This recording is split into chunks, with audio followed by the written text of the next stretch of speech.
على أشرف الأنبياء والمرسلين سيدنا محمد وعلى آله وصحبه أجمعين. Alhamdulillah, my dear respected viewers, we begin by praising Allah subhanahu wa ta'ala in this blessed night for us to continue in our lesson in the commentary of Aqidah Sanusiyyah by Sheikh Sa'id Fuda. And we are still speaking about the contents or the meanings of the kalima la ilaha illallah.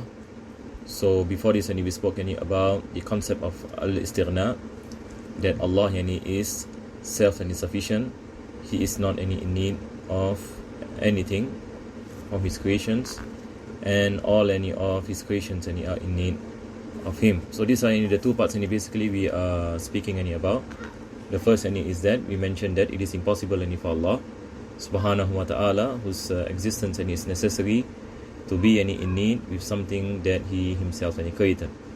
This is point number one. Point number two, it is impossible that something other than Allah subhanahu wa ta'ala is not in need of Allah.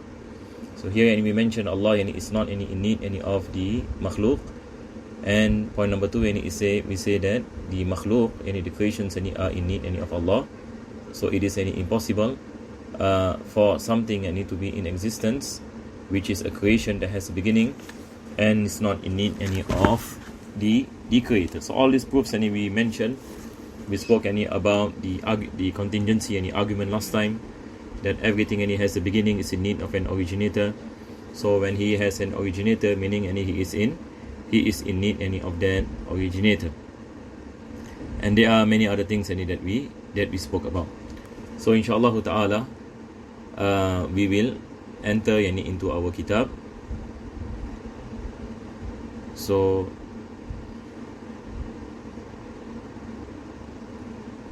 we will go into where we mentioned in our last lesson. We spoke about the power, al-haya, al-irada, al-ilm. All this we spoke about. Wahdaniyah. We mentioned about wahdaniyah.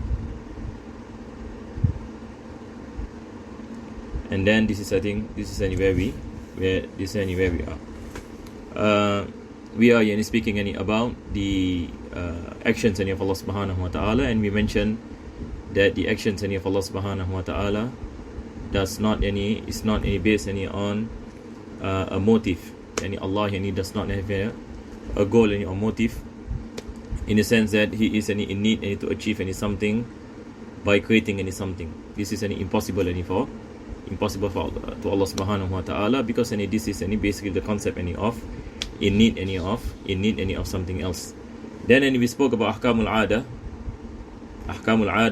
where he mentioned, to explain this further, he said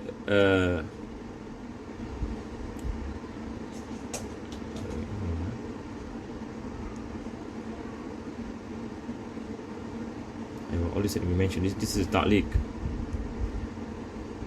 So this is so for those who have the book, maybe you can turn to page 192. So the author is speaking about the fire. This is ahkamul ada. As what we mentioned, that fire does not have the ability to burn, or the power to burn. Allah subhanahu wa ta'ala is the one who created combustion. So this is ahkamul ada. So ahkamul ada can change. Fire might not burn, and if Allah subhanahu wa ta'ala does not want fire to burn, fire will not burn. And if Allah wants the opposite, that fire becomes a place of coolness and safe, it will become so, just like as what we mentioned in the story of Ibrahim alayhi salam. So he said, food has no effect in satiety, and water has no effect in quenching thirst, and the same is said for any conventional cause. Conventional cause is hukmul adi. So basically we mentioned that hukmul adi, it can change, whereas hukmul aqli cannot. Hukmul aqli cannot change. So this asbab and reason, all this are within the meaning of hukmul adi. If anything from the conventional causes or anything else possess independent effect, it will entail that it was independent and from our master, the sublime and the majestic, while at the same time having a need for that thing it affected. So it is impossible, I need to say that something other than Allah subhanahu wa ta'ala has an independent any effect. It is any impossible. Because if we say that he has an independent effect, any meaning, and he possess omnipotence, and he possess any power, and at the same time, and we mention that it is in need any of the originator, so there is a contradiction. So it is impossible. It is any impossible. I need to say a contingent being possess omnipotence, yani in the sense that it is self and independent other than Allah subhanahu wa ta'ala. This is any impossible, and all this and we spoke about the proofs and to that. While at the same time having a need for that thing it affected, this is impossible, because if some were independent, it would follow that all were independent and from our master. So if you say that a contingent being and is independent and from the originator, then it is apply any to all any contingencies, because any they carry any the same reality and ruling, and that negates dependence upon Allah the exalted. It is impossible to negate that everything is in need of him the exalted, because it has been affirmed for him both rationally and textually. All this and we mentioned last time. How can it be conceived that others are self-sufficient when all are forever in need of him, the sublime and majestic in Allah? In a general sense, that includes all beings in all states and attributes, whether substances, accidents, or anything else, assuming that the world contains that which is neither a substance nor an accident. Yani this is any just for the sake of argument, as what the philosophers had mentioned.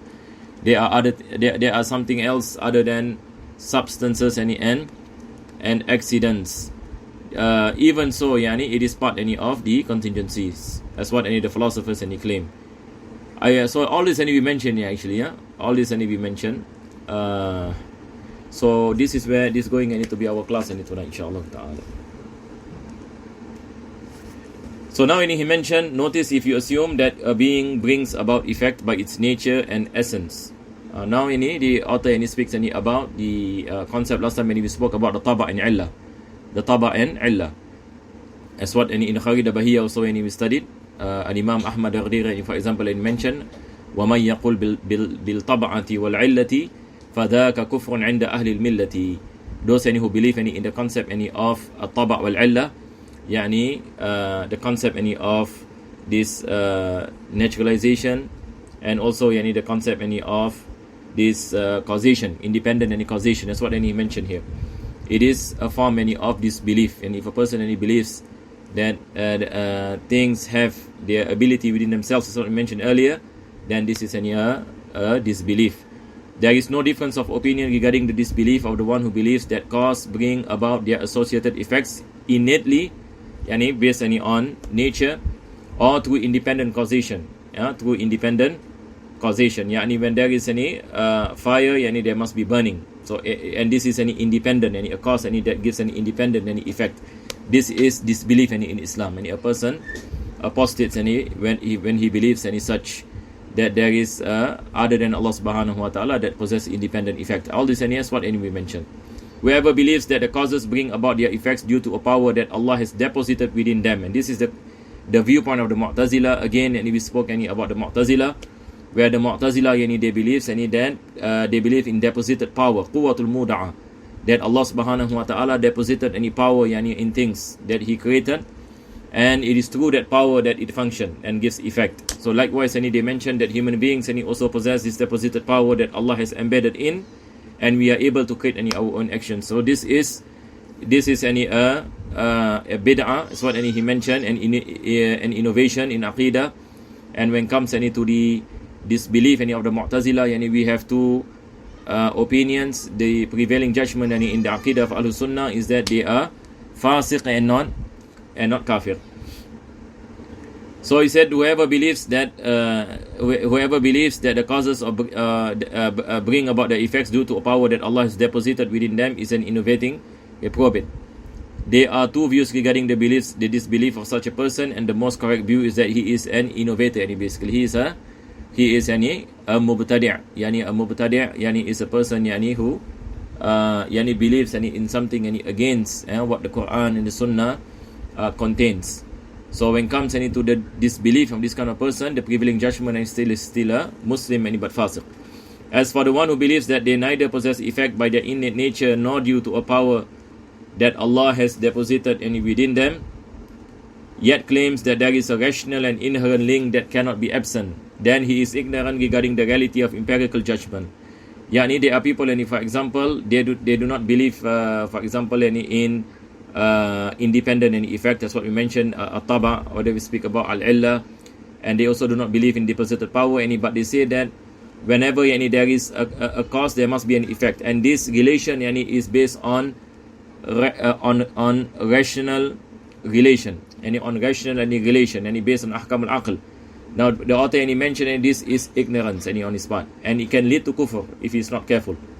Let me repeat again, the belief that cause and effect occurs by rational any relation. Any meaning by what do we mean by rational any relation? Meaning if there is any a cause, there must be an effect. When there is any a cause, there must be an effect. So this relation it is a necessary any relation. This is what he claims.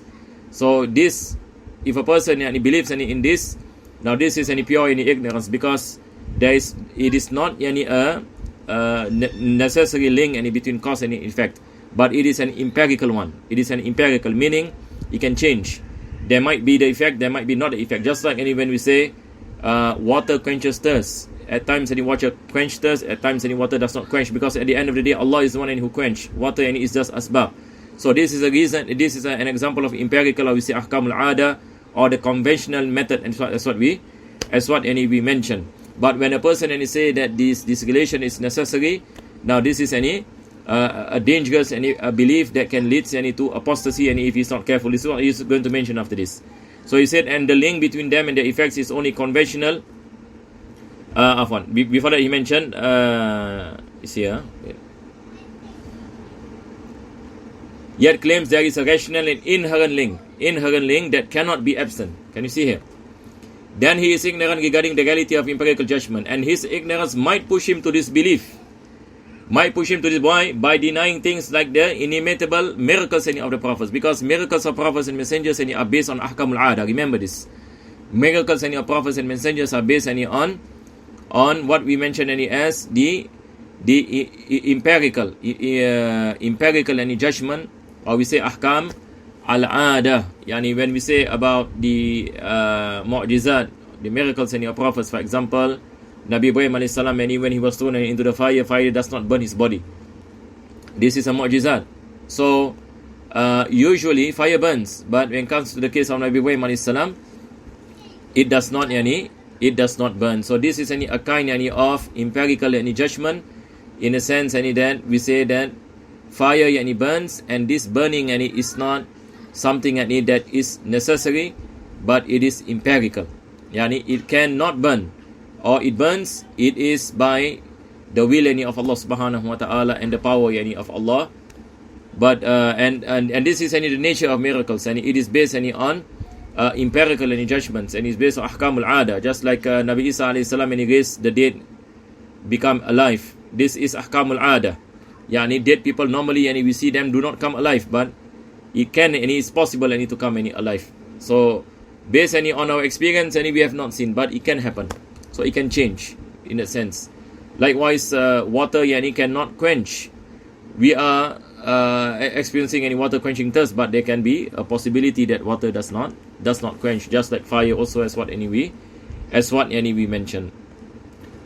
So he said that he is ignorant regarding the reality of empirical judgment, and his ignorance might push him to disbelief by denying things like the inimitable miracles of the prophets and the resurrection, because all of these are breaks in natural phenomena. So for those who have the book, can you please underline this? This is a break in natural phenomena, meaning it go against ahkam al-ada. It goes against our observation or our experiments, and that is based by experiments and observations, and this is called the hukm al-adi. So it is against the hukm al-adi. So that is why the definition of mu'jizat, that's what we mentioned in last time, is amrun khariqun lil-ada. Remember this, This is the definition. Amrun khariqun lil-ada. It is a particular thing that go against al-ada, not any aql.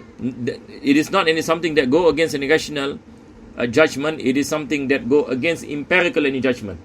Something that go against empirical judgment, things that can change.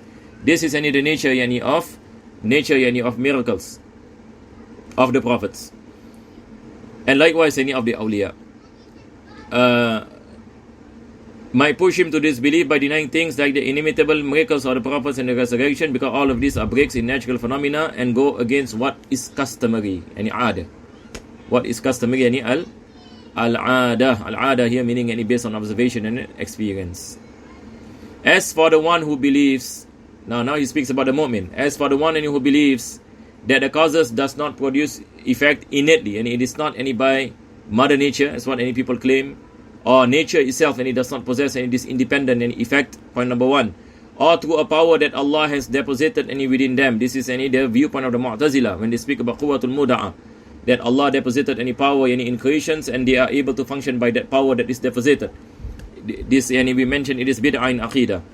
So a mu'min does not believe any in a taba', as what we mentioned, the power any of nature, does not believe any in the power any of nature, meaning when we say does not believe in the power of nature, yani does not believe that nature possesses independent effect. This is what we meant. Nature does not possess any independent effect, but its effect any comes any from Allah subhanahu wa ta'ala. So it is a reason, or it is a cause, but the one who gives effect is the one who brought it into existence. Naam. And then when comes to quwwatul muda'a, also we do not believe in quwwatul muda'a. Allah subhanahu wa ta'ala, He is not in need of an intermediary.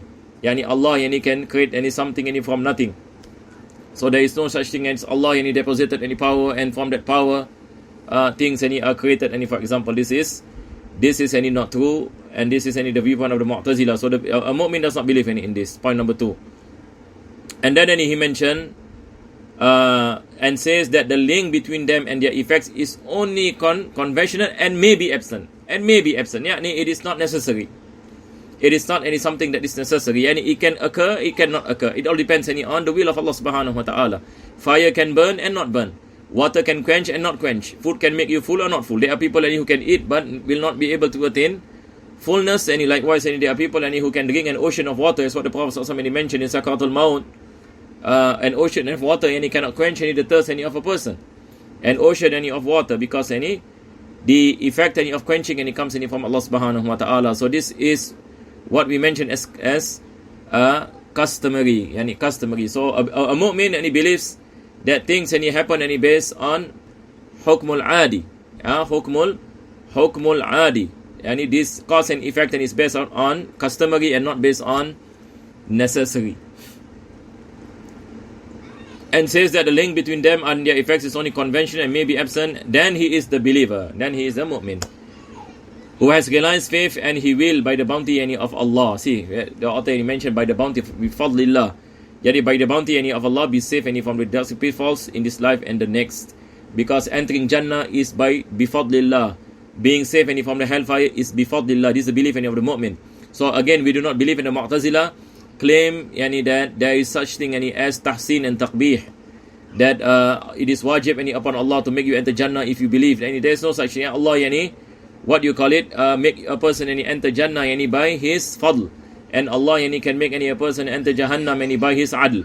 So a mu'min believes in the fadl of Allah, in the bounties of Allah, that whenever we attain bounties from Allah subhanahu wa ta'ala, it is mere bounty from Allah, or rewards from Allah. It is from the bounty of Allah, and when a person is punished, it is from the justice of Allah subhanahu wa ta'ala. So no injustice can be attributed to Allah subhanahu wa ta'ala. So this is the belief of a mu'min. And then he mentioned it is rationally impossible for something to bring an effect by a power that Allah has deposited within it. All this we mentioned just now, and it is the viewpoint of the Mu'tazila, as what we mentioned.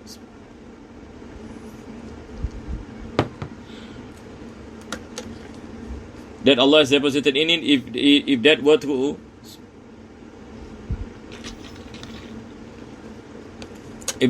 then that it is rationally possible, then in order for our master to bring about some actions, he would need the intermediary of that power. Again, and it goes back to what we mentioned before this, that the impossibility of Allah being in need.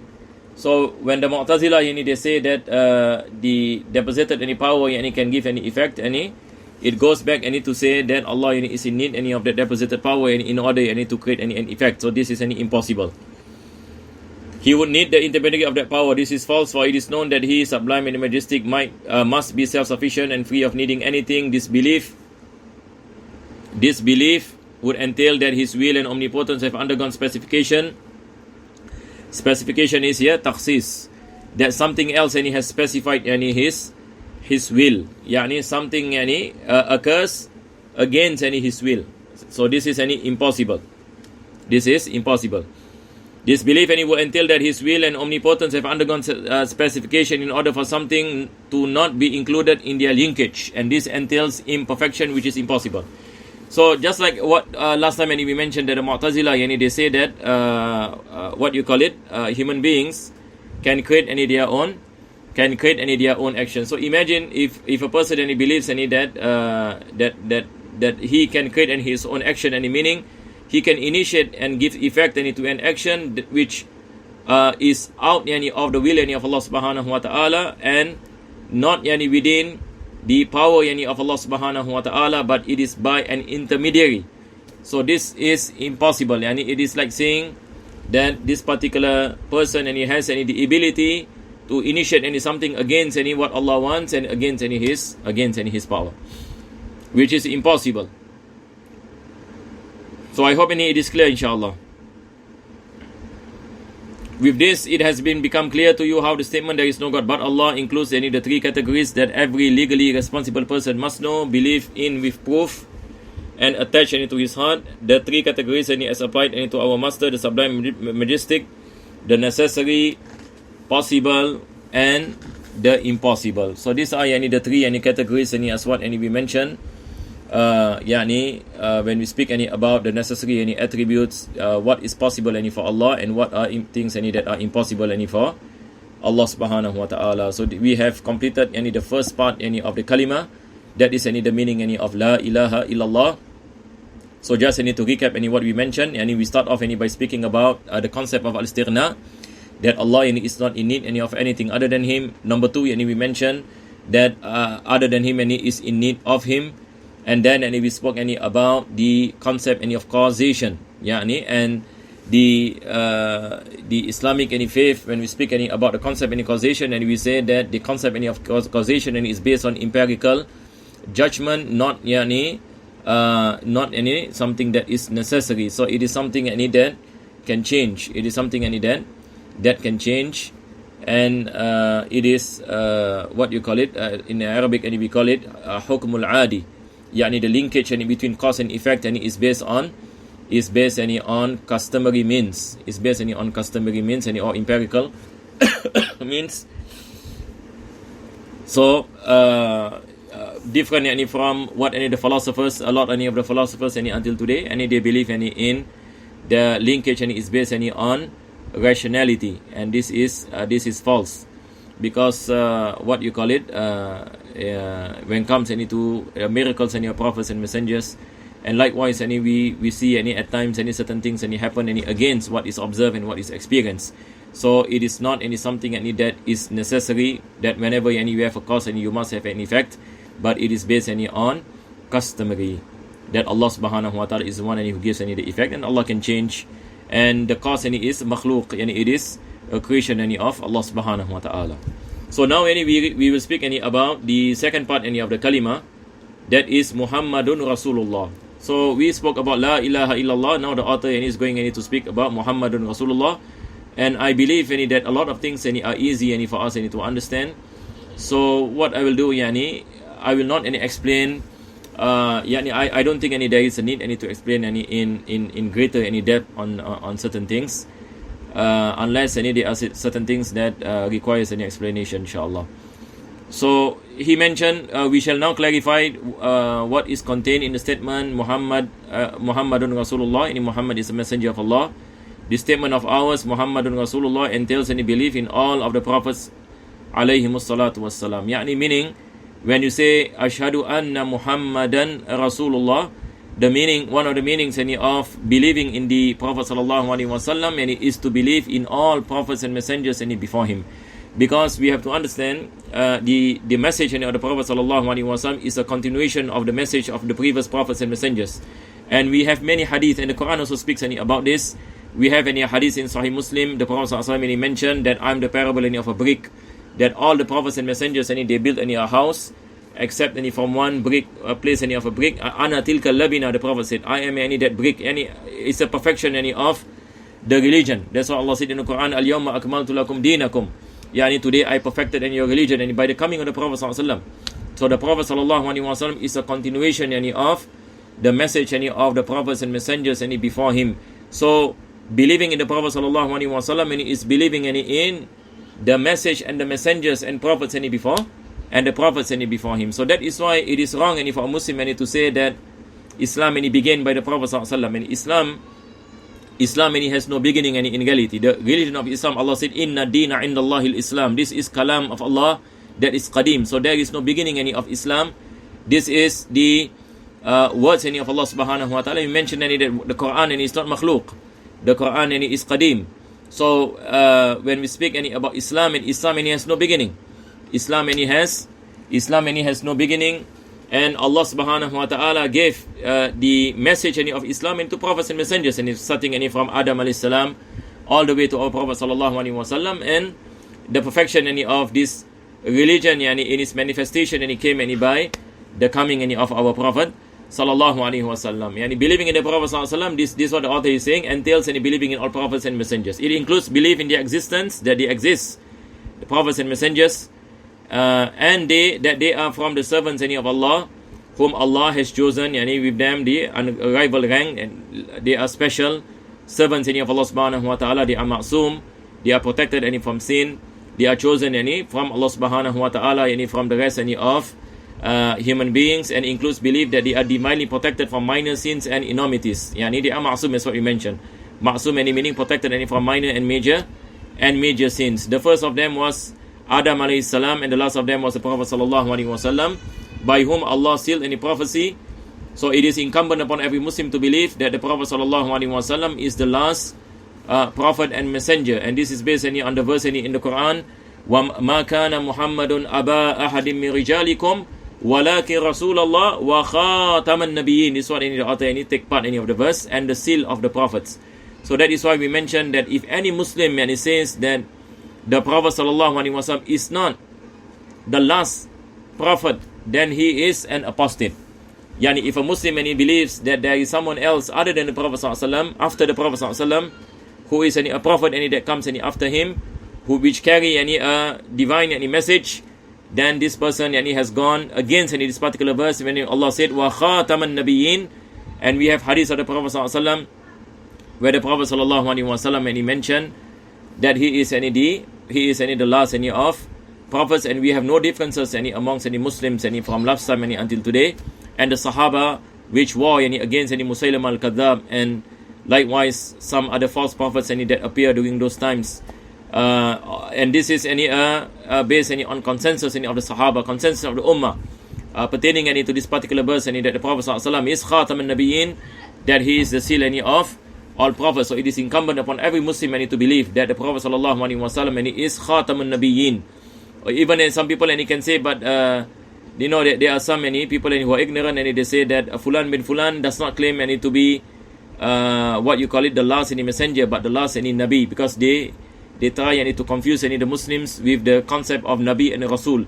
But the Quran clearly speaks Khatam al-Nabiyyin, and if Allah said Khatam al-Mursaleen, maybe these people have what you call it, some sort of evidence that they can argue about. But Allah said in Khatam al-Nabiyyin, because we mentioned that all Mursaleen are Anbiya, but not all Anbiya are Mursaleen. So if the Prophet ﷺ is the last of prophets, meaning he is the last of Rasul. May peace and blessings be upon all of them. It is obligatory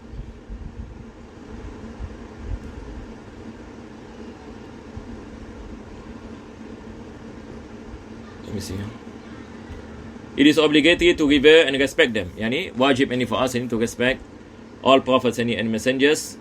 And there is anonymous agreement that belittling any of them without repenting is punishable by death. as a consequence of this belief. Yani if a person curse any of the prophets, the punishment in the Islamic law is that it is death. This if in the case he does not repent, unless he repent. If he is caught for example he repented, he is forgiven. But if he does not repent, the ruling in Islam, and here we're speaking about the Islamic law that is established in Islamic lands. We are speaking about what you call it, the Islamic state that what you call it follows the rulings of the Sharia or rulings in the Islamic law. This is the punishment of those who curse any of the prophets of Allah subhanahu wa ta'ala without any repenting, unless if they repent. Unless they repent, they are forgiven. But the Malikis, as what the author mentioned, according to the Malikis, even if such person is repent, he is still sentenced to death as a prescribed punishment, and this is from the hudud. So the mother of Imam Malik differs with the Jumhur. The difference is that if a person repent, will the punishment still be upon him or not? The Jumhur mentioned if he repented, then he is forgiven. But the Malikis they mentioned that even if he is repented, and he is not forgiven in a sense, and there is still any punishable offense. It is necessary to have detailed faith in those whose names are mentioned in the book of the Sunnah and the Sunnah, such as Muhammad, Ibrahim, Musa, Isa, Ayub, Yaqub, Yusuf, and others. And all this is mentioned in the Quran. We have the 25 prophets that are mentioned in the Quran, and also we have the hadith of the Prophet sallallahu alaihi wasallam. We speak about other prophets from the Bani Israel. So every prophets and messengers that are mentioned by the Quran and the Sunnah, it is wajib for us to believe. It is necessary to have general faith in those who are not well known by believing that everyone who is a prophet in the knowledge of Allah is veracious. It is wajib for us to believe every prophet and messengers in the knowledge of Allah, because there are a lot of prophets that we do not know them by their names. There are many prophets and messengers.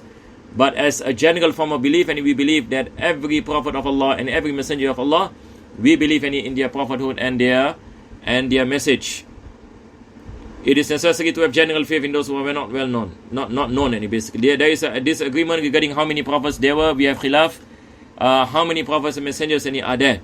Is the exact number of prophets and messengers known or not? It has been said that the exact numbers is unknown, because Allah said, among them are those whose stories we have related to you, and among them are those whose stories we have not related to you. Yani lam naqsushum alayk. Allah said, and we have not related any to you.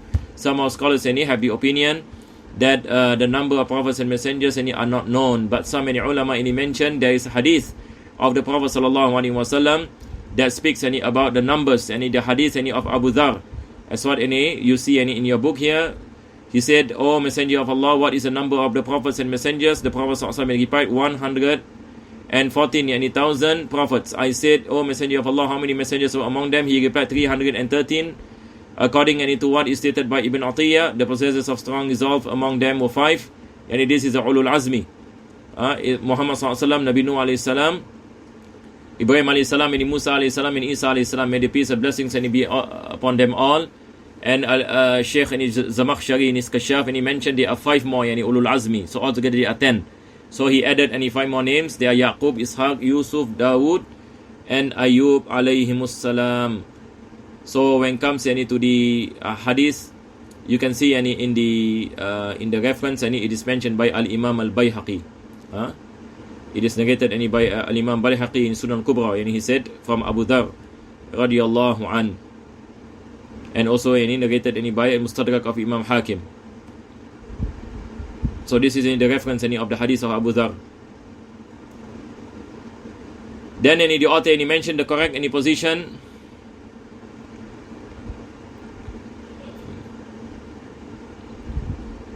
The correct position is that one who offered for sacrifice was Ismail alayhi salam. Pertaining to the one that is mentioned by Allah subhanahu wa ta'ala in the Quran about Nabi Ibrahim alayhi salam, and when he is commanded by Allah to slaughter the son. Who is the son?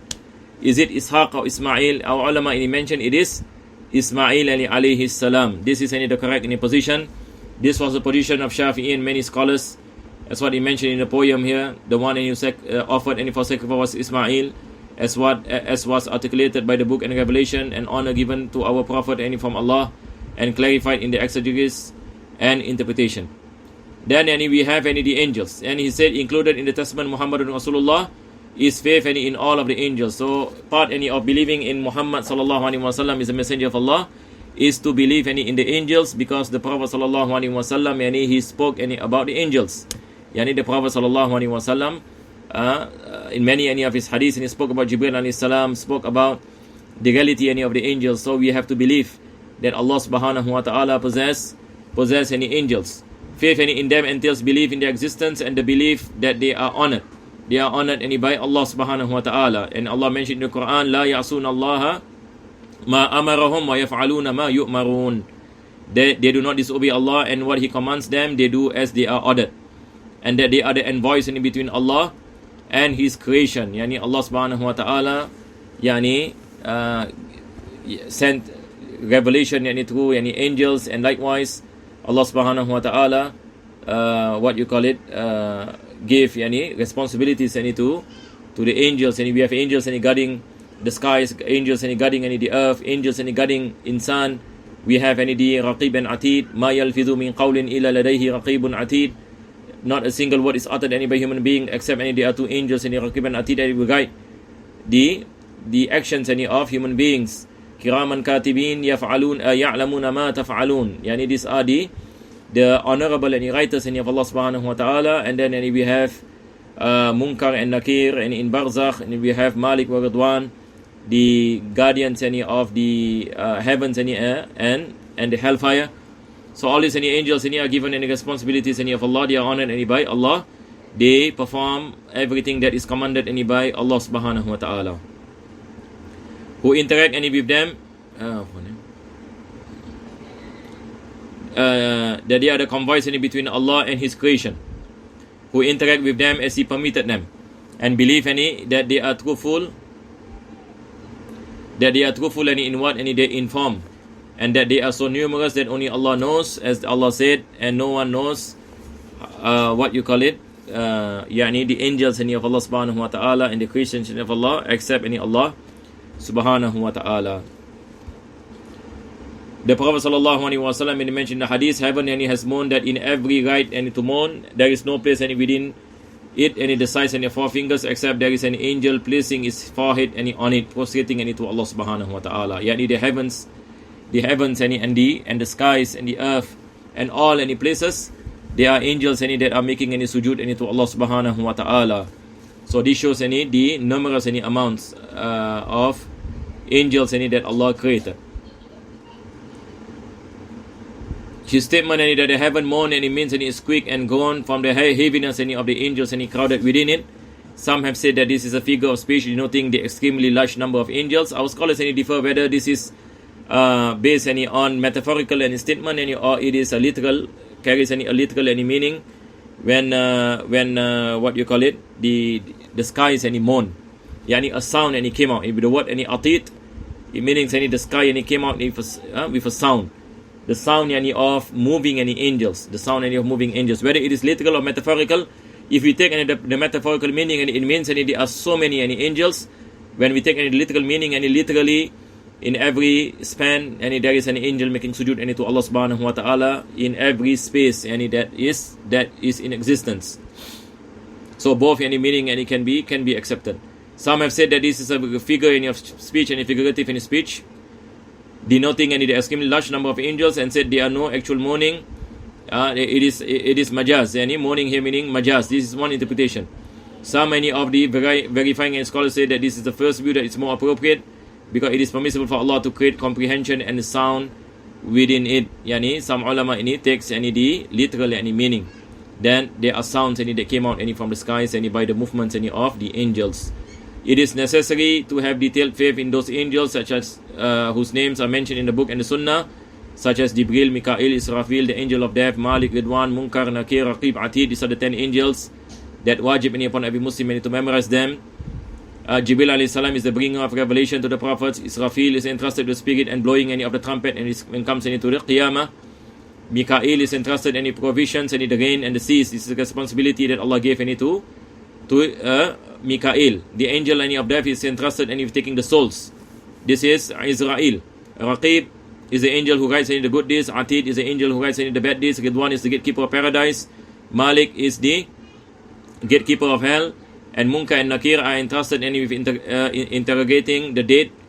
Yani this is any pertaining to the questions of the grave. As for the angels, beside this, it is necessary for the legally any responsible person to have general faith in them by believing that every angel in the knowledge of Allah is true. Yani everything and then in the knowledge of Allah subhanahu wa ta'ala, every angel and we believe in India yani existence and in their attributes. Insulting the angels is just like insulting the prophets. Insulting them is punishable by death. So all these are severe punishments in the Islamic law when comes to insulting any prophets and messengers, insulting the angels. So it is a serious offense, and it is something that can lead any person to apostasy if he does not believe in the prophets or the angels of Allah, because these are the tenets of faith. That's what we study, for example, in Arkanul Iman, Al-Imanu billahi wa malaikatihi wa kutubihi wa rusulihi wal yawmil akhir wal qadar khayrihi wa sharrihi min Allah. And then he mentioned by believing in Muhammad and Rasulullah, also we need to believe in the revealed books. Believing in the revealed books. So inshallah, I think we will stop here, inshallah.